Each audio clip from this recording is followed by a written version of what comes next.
கர்த்தருடைய பரிசுத்த நாமத்திற்கு மகிமை உண்டாவதாக. இந்த காலவெளியை தொடர்ந்து தேவனுடைய வார்த்தையை தியானிக்க கர்த்தர் பாராட்டுகிற கிருபைக்காய் கர்த்தரை அதிகமாய் ஸ்தோத்திரிக்கிறேன். இன்றைக்கு விமென்ஸ் இன்டர்நேஷனல் டே.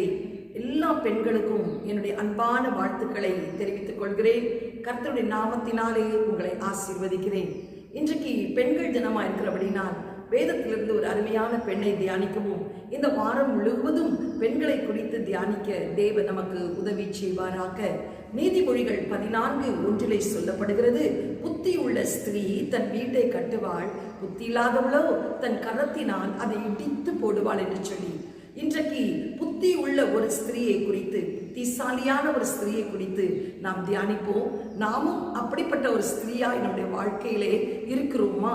இல்லாவிட்டால் மாற பிரயாசப்படுவோம். 1 சாமுவேல் 25ஆம் அதிகாரத்திலே சாமுவேல் மரணம் அடைந்த பின்பு தாவீது பாரான் வனாந்திரத்திற்கு கடந்து போகிறார். அந்த இடத்திலே மாகோன் என்ற ஒரு ஊரிலே நடந்த ஒரு சம்பவம். கர்த்தருக்கு ஸ்தோத்திரம். மாகோனிலே ஒரு குடும்பம் இருந்தது, நாபால் அபிகாயில் என்று சொல்லி. 1 சாமுவேல் 25:2-3 வாசிப்பார்கள். ஆனால் நாபால் குறித்து என்ன சொல்கிறது? அவன் மகா பாரி குடிக்காரனும் முரடனும் துர்க்கிருதனமாய் இருந்தான் என்று சொல்லி. He was, ஆங்கில பைபிள்ல பார்த்தா, a man with a churlish and evil doing. அப்படின்னா என்ன அர்த்தம்? He was a very rude person. மிகவும் கோபக்காரன், மூர்க்கன், எரிச்சல் உடையவன், எல்லார் மேலும் எரிந்து விழுகிறவன். அவனுடைய மனைவியை குறித்து என்ன சொல்லுகிறது?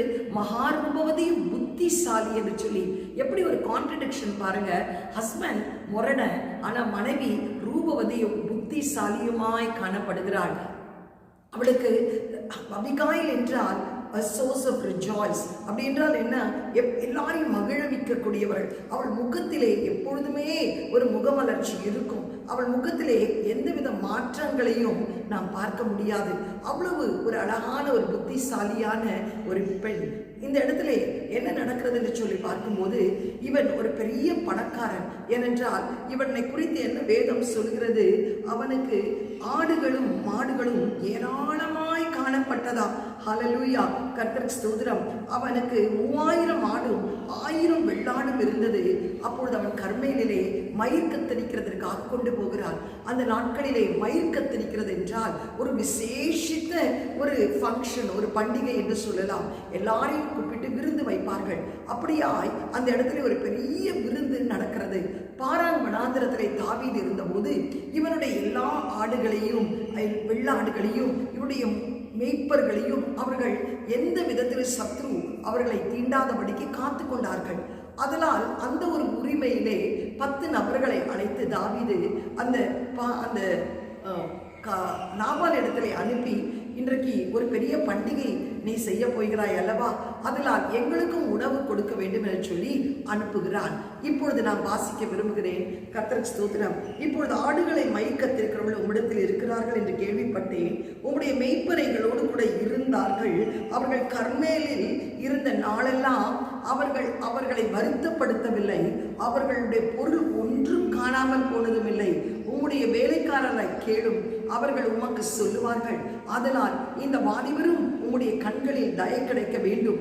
நல்ல நாளில் வந்தோம், உம்முடைய கைக்கு உதவுவதை உம்முடைய ஊழியக்காரருக்கும் உம்முடைய குமாரனாகிய தாவீதுக்கும் கொடுக்கும்படி வேண்டுகிறேன் என்று சொல்லுங்கள் என்று தாவீது தன் வேலைக்காரர்களை நாபால் இடத்திலே அனுப்புகிறார். இந்த பண்டிகை நாளிலே உணவு கொடுங்கள், ஏதாவது உதவி செய்யுங்கள். உங்களுக்கு நாங்கள் எவ்வளவு உதவி செய்தோம், நீங்கள் எங்களுக்கு உதவி செய்யுங்கள், நாங்கள் இந்த வனாந்திரத்திலே ஒளிந்து கொண்டிருக்கிறோம் என்று சொல்லி தாவீதின் வாலிபர் போய் இந்த வார்த்தைகள் எல்லாம் தாவீதின் நாமத்திலே நாபாலிடத்திலே சொல்லி பின்னொன்றும் பேசாதிருந்தார்கள். ஆனால் நாபால் என்ன சொன்னார்? தாவீதின் ஊழியக்காரருக்கு பிரதியுத்தரமாக, தாவீது என்பவன் யார்? ஈசாயின் குமாரன். தங்கள் எஜமான்களை விட்டு ஓடி போகிற வேலைக்காரர் இந்த நாளில் அநேகர் உண்டு. நான் என் அப்பத்தையும் என் தண்ணீரையும் என் ஆடுகளை மயக்கத்திருக்கிறவர்களுக்காக நான் அடித்த சமையல் பண்ணிவித்ததையும் நான் உங்களுக்கு கொடுக்கும் நாளிலே நீங்கள் இங்கு வந்திருக்கிறீர்களா என்று சொல்லி, எஜமான்களை விட்டு ஓடி போகிற வேலைக்காரர்களுக்கு நான் இதை தர வேண்டுமா? இன்ன இடத்தார் என்று நான் அறியாத மனுஷருக்கு கொடுப்பேனோ என்றான். தாவீதின் வாலிபர் தங்கள் வழியை திரும்பி மறுபடியும் தாவீதிடத்தில் வந்து இந்த வார்த்தைகளெல்லாம் அவனுக்கு அறிவித்தார்கள்.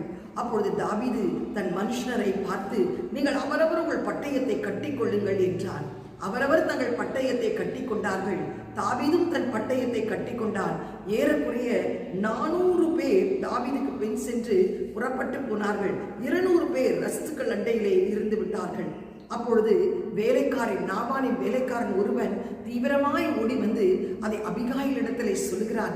இவ்வளவு உதவி செய்த தாவீதுக்கும் அவனுடைய வேலைக்காரர்களுக்கும் இந்த பண்டிகை நாளிலே கொஞ்சம் ஆகாரம் கேட்டதற்கு இந்த நாபால் மிகவும் கடுமையாய் பேசி அனுப்பிவிட்டார். இப்பொழுது தாவீது புறப்பட்டு வருகிறார் என்று சொன்ன மாத்திரத்திலே இந்த அபிகாயில் செய்த ஒரு காரியம் என்ன? இன்றைக்கு அதை தான் தியானிக்க போறோம். அவள் புத்திசாலியாய் ஒரு 7 காரியங்களை செய்கிறாள். முதல் அவளுடைய குணாதிசயம் எப்படி இருந்தது? 1 சாமுவேல் 25:18 வாசிக்கும் போது, அவள் மகா ரூபவதியும் புத்திசாலியுமாய் இருந்தாள். She was an intelligent woman. இன்னைக்கு ஒரு குடும்பத்திலே ஒரு பெண்ணுக்கு நல்ல புத்திசாலித்தனம் இருக்கணும். கர்த்தருக்கு பயப்படுகிற பயம்தான் ஞானத்தை உண்டு பண்ணும். எவ்வளவுக்கு எவ்வளவு ஒரு சகோதரி வீட்டிலே நல்ல புத்திசாலியா இருக்கிறாளோ, கர்த்தருக்கு பயந்து ஜீவிக்கிறாளோ, அவளுக்கு தேவன் நல்ல ஞானத்தை தருவார். குடும்பத்தை நடத்தக்கூடிய ஞானம், கணவனை பராமரிக்கக்கூடிய ஞானம், பிள்ளைகளை வளர்க்கக்கூடிய ஞானம், குடும்பத்தை கட்டி எழுப்பக்கூடிய ஞானம். இன்னைக்கு அநேக பிள்ளைகள் புத்திசாலித்தனம் இல்லாமல் இருக்க காரணம் என்ன தெரியுமா? பிள்ளைகளுக்குள்ளே, பெண்களுக்குள்ளே கர்த்தருக்கு பயப்படுகிற பயம் இல்லை. இன்றைக்கு இவளுக்குள்ளே கர்த்தருக்கு பயப்படுகிற பயம் இருந்தபடியினால் இவள் மகா புத்திசாலியா இருந்தாள். இதை கேட்டுக்கொண்டிருக்கிற சகோதரியே, உன்னுடைய வாலிப பருவத்தில் நீ திருமணமாகி கடந்து வந்திருக்கலாம். ஆனால் தேவனுக்கு பயப்படுகிற பயம் உன்னிடத்தில் இருக்குமானால் உன் குடும்பத்தை நீ புத்திசாலித்தனமாய் நடத்த உன்னால் முடியும். உன் புருஷன் ஒருவேளை நாபாலை போல் ஒரு மூர்க்கனாய் இருக்கலாம், கோபக்காரனாய் இருக்கலாம், குடிக்காரனாய் இருக்கலாம், துர்க்கிரதனம் பண்ணுகிறவனாய் இருக்கலாம், எரிச்சல் உள்ளவனாய் இருக்கலாம். பட் ஸ்டில் உனக்கு தேவனுக்கு பயப்படுகிற பயம் இருந்தால் அந்த புருஷனையும் கர்த்தருக்குள் நடத்தக்கூடிய விசேஷித்த ஞானத்தை கர்த்தர் உனக்கு தந்துருவார். உன் குடும்பத்தை கட்டி எழுப்பக்கூடிய ஒரு கிருபையை கர்த்தர் உனக்கு ஊற்றுவார். இவளுக்கு அப்படிப்பட்ட ஒரு புத்திசாலித்தனம் இருந்தது. இரண்டாவது, அவள் தன் வேலைக்காரன் வந்து சொன்ன உடனே அவள் செய்த இரண்டாவது காரியம் 1 சாமுவேல் 25:18 வாசிக்கும் போது, அப்பொழுது அபிகாயில் தீவிரமாய் 200 அப்பங்களையும் 2 துருத்தி திராட்சரசத்தையும் சமையல் பட்ட 5 ஆடுகளையும் 5 மணி வார்பயிற்றையும் வற்றலையும் 200 அத்திப்பழ அடைகளையும் எடுத்துக்கொண்டு கழுதைகள் மேல் ஏறி சென்றாள். பாருங்க, அவ இந்த நியூஸை கேட்ட உடனே தீவிரமாய் செயல்பட்டாள். ஆனா இத்தனை பொருளை அவள் உடனே எடுத்துக்கொண்டு போவார்னா, she was prepared. அவ எல்லாத்தையும் நல்ல வச்சிருந்தா. இன்னைக்கு அநேக பிள்ளைகள் சோம்பேறித்தனமா இருக்கிறாங்க. வீட்டுக்கு வந்தவர்களுக்கு ஏதாவது கொடுக்க வேண்டுமானால் அப்பொழுதுதான் கடைக்கு அனுப்புவார்கள். இதெல்லாம் ஆண்டவருக்கு பிரியமில்லாத ஒரு காரியம். இதெல்லாம் குடும்பத்தை நடத்தக்கூடிய ஒரு லட்சணம் கிடையாது. ஆனால் இவளுக்கு சொன்ன உடனே தீவிரமாய் புறப்பட்டாள். she was ready to face the danger. என்ன எப்படிப்பட்ட ஒரு சூழ்நிலையா இருந்தாலும் அதை சந்திக்க நான் ஆயத்தம். அந்த நாட்களிலே பார்த்தீங்கன்னா இந்த பெண்களுக்கெல்லாம் ஒரு பிரமாணம் உண்டு. புருஷன் மறித்து விட்டாலோ, புருஷன் எப்படியாவது ஒரு காரியத்திலே காணப்பட்டானோ, அவளை விட்டு போய் வேறு திருமணம் செய்து கொள்வார்கள். ஆனால் இவள் இதுதான் சமயம் என்று சொல்லி வீட்டை விட்டு ஓடவில்லை.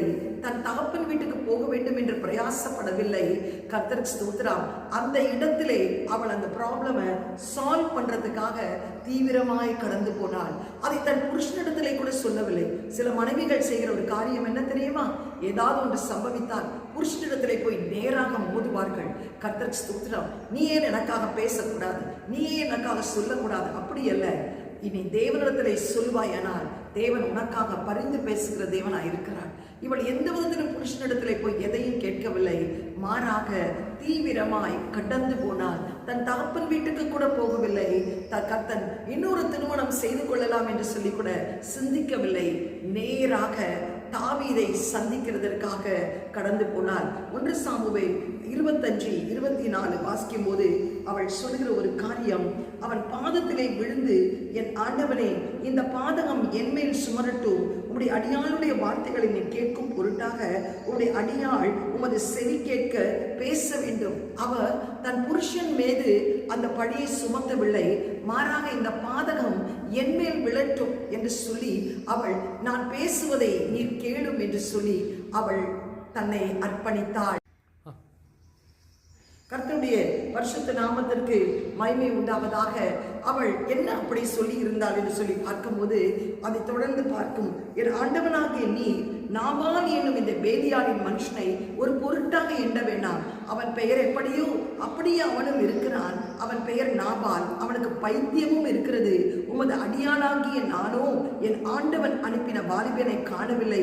இப்பொழுதும் என் ஆண்டவனே, நீர் ரத்தம் சிந்த வரவும் உம்முடைய கை நீதியை சரிகட்டவும் கர்த்தர் உமக்கு இடம் கொடுக்கவில்லை என்பதை கர்த்தருடைய ஜீவனை கொண்டு உம்முடைய ஜீவனை கொண்டு சொல்லுகிறேன்.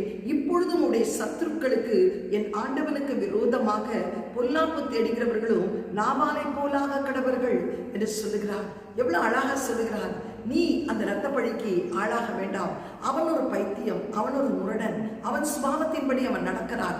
அதில் நீ எதிர்த்து நின்று நீ அந்த நாபாலை போல் ஒருவனாய் உன்னுடைய சத்துருக்களுக்கு கைகளுக்கு நீ ஆளாகாதபடி உன்னை தடுத்து நிற்க வந்திருக்கிறேன் என்று சொல்லி மிக ஞானமாய் அந்த காரியத்தை தாவீதுக்கு எடுத்துரைக்கிறாள். கர்த்தருடைய பரிசுநாமத்துக்கு மகிமை உண்டாவதாக. 1 சாமுவேல் 25:37 தொடர்ந்து நாம் வாசிக்கும் போது, பொழுது விடிந்து நாபால் வெளித்தெரிந்த பின்பு அவன் மனைவி இந்த வர்த்தமானங்களை அவனுக்கு அறிவித்தாள். அப்பொழுது அவன் இருதயம் அவனுக்குள் செத்து அவன் கல்லை போல் ஆனான். ஆனால் எப்பொழுது போய் சொன்னான்? தாவீதை காப்பாற்றி விட்டாள். தாவீதுக்கு இந்த பழி வரக்கூடாது என்று சொல்லி தாவீதை காப்பாற்றி தாவீதை தன்னுடைய பாரான் வனாந்திரத்திற்கு அனுப்பிவிட்டாள். திரும்ப தன் கணவரிடத்திலே போய் அவன் குடித்து வெறித்திருந்தான். பொழுது விடியும் வரை காத்திருந்தான். அவன் விழித்து கொண்ட உடனே அந்த காரியத்தை அவனுக்கு எடுத்து சொன்னாள். ஹல்லேலூயா, கர்த்தருக்கு ஸ்தோத்திரம். அவள் சண்டை மூட்ட விரும்பவில்லை, சமாதானம் பண்ணுகிறவளாய் அந்த காரியங்களை அவனுக்கு அறிவித்தாள். ஆனால் அவன் இருதயமோ கல்லை போல் செத்து போய்விட்டது. இன்னைக்கு உங்க வாழ்க்கையிலே கூட உங்களுக்கு எதிராய் வருகிறவர்களுக்கு நீங்கள் அமைதியாய் இருந்து பின்பு அந்த காரியங்களை அவர்களுக்கு சொல்லும் போது அவருடைய இறுதி எப்படி இருக்கும் தெரியுமா? கல்லை போல் செத்து போனதை போல் இருக்கும். ஏனென்றால் அவர்கள் தான் அப்படி விரோதமாய் எழுப்பினார்கள். இன்றைக்கு எடுத்து சொல்கிற வேளையிலே அவர்கள் இருதயம் கல்லை போல் மாறிவிடும். செத்தவனை போல் அவருடைய முகம் காணப்படும். ஏனென்றால் அவர்கள் தவறுகளை உணரும்படி கர்த்தர் அதை கிரியை செய்வார். இந்த நாபாலுக்கு அப்படிதான் அபிகாயில் எடுத்து சொன்னான். அடுத்து மாத்திரமா அந்த அபிகாயிலுக்கு என்ன செய்த தெரியுமா? அவன் செத்தவனை போல் இருந்தான். ஆனால் கர்த்தர் நாபாலை பாதித்தனால் ஏறக்குறைய 10 நாளுக்கு பின்பு அவன் செத்து போனான். அவன் இருதயம் செத்து போனது, அவனுடைய முகம் செத்து போனது, அவன் ஒன்றுமில்லாமல் இல்பொருளானான். இப்படி ஒரு பாவத்தை செய்தோமே என்று உணரும்படி கர்த்தர் கிரியை செய்தார். நாபால் மூலமா நாபாலை உணர்த்தும்படி அபிகாயிலை பயன்படுத்தினான். பின்பு 10 நாட்கள் கழித்து ஒரு வாதை அவனுக்கு உண்டானது. அந்த வாதையிலே அந்த நாபால் இறந்து போனான். அபிகாயில் எல்லாம் முடித்து அவள் அமைதியா இருக்கிற வேளையிலே இதை தாவீது அறிந்து தாவீது இப்பொழுது தீவிரித்து அந்த அபிகாயிலை அழைத்து வரும்படி சொல்லுகிறான். அந்த அபிகாயில் சொல்கிற ஒரு வார்த்தை என்ன தெரியுமா? மிகவும் தாவீதின் ஊழியக்காரர் கர்மேலுக்கு அபிகாயில் என்று வந்து, தாவீது உன்னை விவாகம் பண்ண மனதாய் எங்களை உன்னிடத்தில் அனுப்பினார் என்று அவளோடு சொல்லுகிற போது அவள் எழுந்திருந்து தரைமுட்ட முகம் குனிந்து, இதோ நான் என் ஆண்டவனுடைய ஊழியக்காரனின் கால்களை கழுவத்தக்க பணிவிடைக்காரியாகிய அவளுடைய அடியாள் என்றார். எவ்வளவு ஒரு அழகான ஒரு வசனம்! அவ்வளவு பெரிய பணக்காரி அவள். கர்த்தருக்கு ஸ்தோத்திரம். இவ்வளோ ஆடுகளுக்கு சொந்தக்காரி. புருஷன் நிறைய சொத்தை வைத்து விட்டு போயிருக்கிறான்.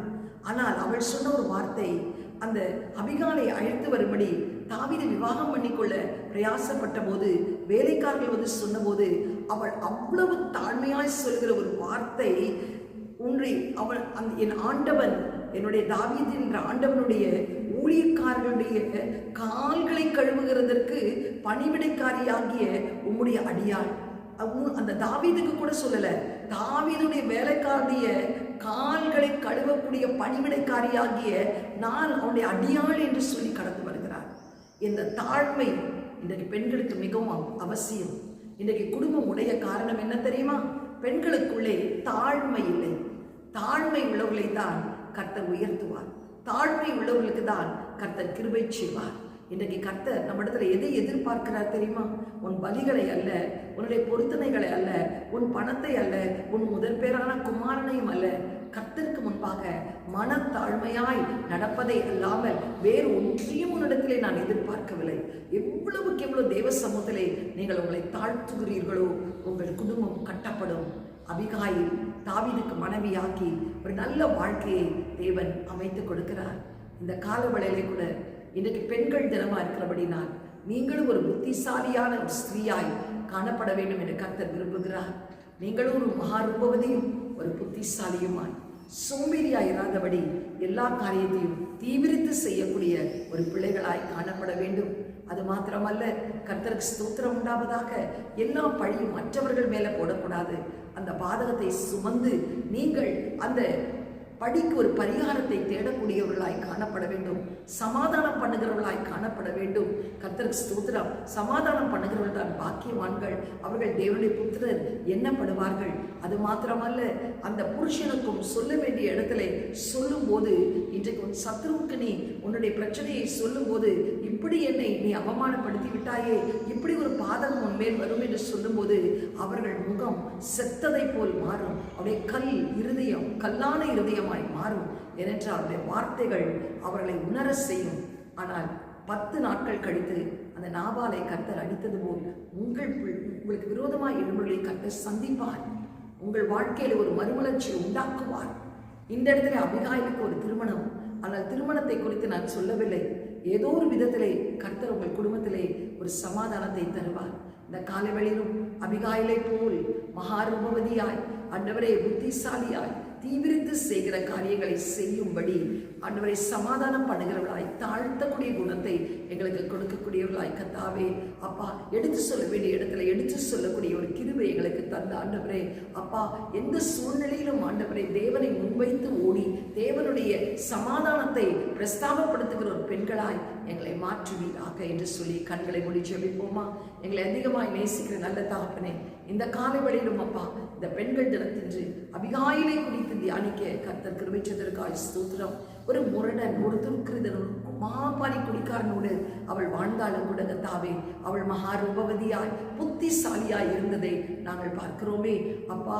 தாவீதுக்கு விரோதமாய் நாபால் எழும்பின போது தாவீது தீவிரித்து வந்து நாபாலை கொலை செய்ய வேண்டும் என்று சொல்லி எத்தனை பண்ணின போது கர்த்தாவே 400 பேரோடு தீவிரித்து வந்த போது இவள் தீவிரித்து கடந்து போய் தாவீதை தடுத்து நிறுத்தி, சுவாமி ஏசப்பா, அவனுக்கு கொடுக்க வேண்டிய வெகுமதிகள் காணிக்கைகளை எல்லாம் கொடுத்து, ஆண்டவரே அப்பா, அந்த பாதகம் என்மேல் சுமரட்டும் என்று சொல்லி அந்த பழியை தன்மேல் சுமந்து எந்த விதத்திலும் மற்றவர்களை சாக்கிட்டு பேசாதபடிக்கு ராஜா ஆண்டவரே தன் கணவனுடைய நிலைமை எடுத்து சொல்லி அந்த சத்ருவை போல் நீயும் மாறக்கூடாது என்று சொல்லி கர்த்தாவே கருத்தாய் பேசி அப்பா ஆண்டவரே அப்பா ஒரு வாழ்க்கையை கட்டி எழுப்பினதை பார்க்கிறோமே. பின்பு அந்த நிலைமையும் தன் கணவனிடத்திலே பொழுது விடுந்த பின் குடி தெளிந்த உடனே சொல்லின போது அவனுடைய இருதயம் கல்லான இருதயம் செத்ததை போல் மாறி, ஆண்டவரே அப்பா கர்த்தர் அவனை அடித்தது நிமித்தம் 10 நாட்கள் பிறகு ராஜா இவருடைய வாழ்க்கையிலே ஒரு மறுமலர்ச்சி உண்டாக கர்த்தர் கிருபை செய்தீரே சுவாமி ஏசப்பா. அப்பொழுதும் இதோ உம்முடைய ஊழியக்காரனுடைய பாதங்களை கழுவக்கூடிய பணியாளியாய் நான் அடியாள் இருக்கிறேன் என்று சொல்லி தன்னை தாழ்த்தினதை பார்க்கிறோமே.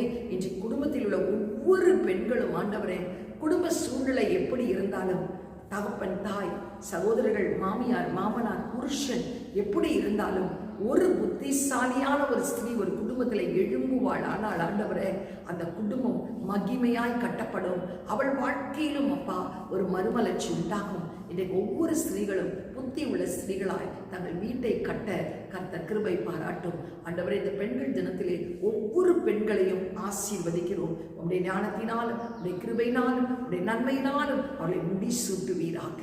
எல்லா துதி கன மகிமைக்கு பாத்திரனை ஒருவரை எல்லாவற்றையும் இன்பநாதராக இயேசு நாமத்தில் ஜெபிக்கிறோம் நல்ல பிதாவே, ஆமென். God bless you. Have a blessed day. Amen.